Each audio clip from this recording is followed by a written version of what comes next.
বা বাক্য আমরা ব্যবহার করি প্রতিদিন জীবনে, যেগুলো খুব ব্যবহার করার জন্য আমাদের টেনশন নিতে হয়, কিন্তু বাক্যগুলো খুব সহজেই আমরা করতে পারি। চলো টিপসগুলো দেখে নিই। যেমন বলি দেখো, খেতে হয় তাই খাই, যেতে হয় তাই যাই, বলতে হয় তাই বলিস, লিখতে হয় তাই লেখি, তার শুনতে হয় তাই শোনে। এই বাক্যগুলো প্রথমে কি করতে হবে, মাথায় একটা দেখো, একটা গঠন লিখে নাও। এইভাবেই হবে, সাবজেক্ট প্লাস V1 প্লাস এটা অবজেক্ট যদি থাকে লিখবো না, তারপরে plus just because plus subject, মানে এই সাবজেক্ট আর এই সাবজেক্ট একই হতে হবে, প্লাস হ্যাজ টু অথবা হ্যাভ টু। ঠিক আছে, যেতে হয় তাই যাই, তার মানে কি হলো, আই গো জাস্ট, ও খেতে হয় তো না, খেতে হয় তাই খায়, I it just because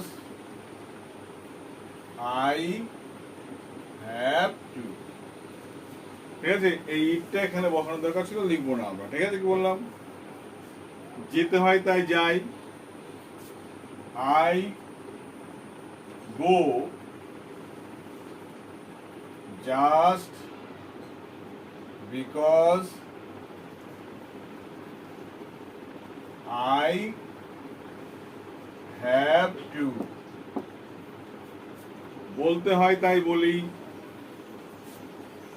I say just because I have two.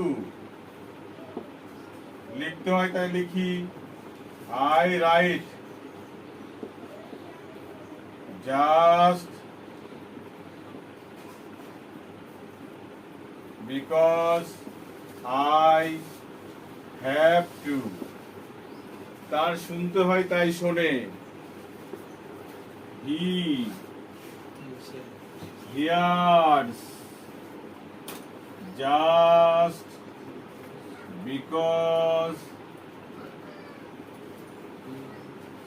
He has to. বোঝা গেল কি বললাম? এইভাবে হাজার হাজার বাক্য বানিয়ে সুন্দর একটা ডায়লগ পরিবেশন করতে পারি বন্ধুদের মধ্যে, আর আমাদের সকলের মধ্যে এই কথোপকথন স্টাইলটা খুব গুরুত্বপূর্ণ, খুব ভয় বলতে পারি। ঠিক আছে, আর কি বলতে পারি দেখো,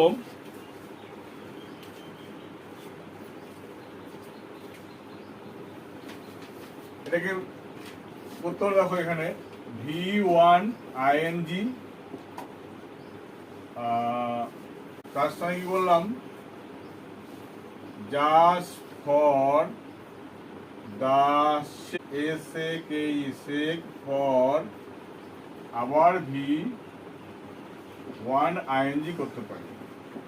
এরকম যেমন eating just for the sake of eating, ঠিক আছে, going just for the sake of going, coming just for the sake of coming, এইভাবে করতে পারি আমরা কিন্তু। ঠিক আছে, করতে পারি, তবে এই জায়গায় মাথায় রাখতে হবে, এখানে ক্রিয়া কন্টিনিউয়াস হওয়া দরকার। ঠিক আছে, যেতে হয় তাই যাচ্ছি, যদি বলতাম কি যেতে হয় তাই যাচ্ছি, যেমন বলতাম দেখ, যেতে হয় তাই যাচ্ছি, যেমন কি করতাম দেখো, I am going just for the sake of,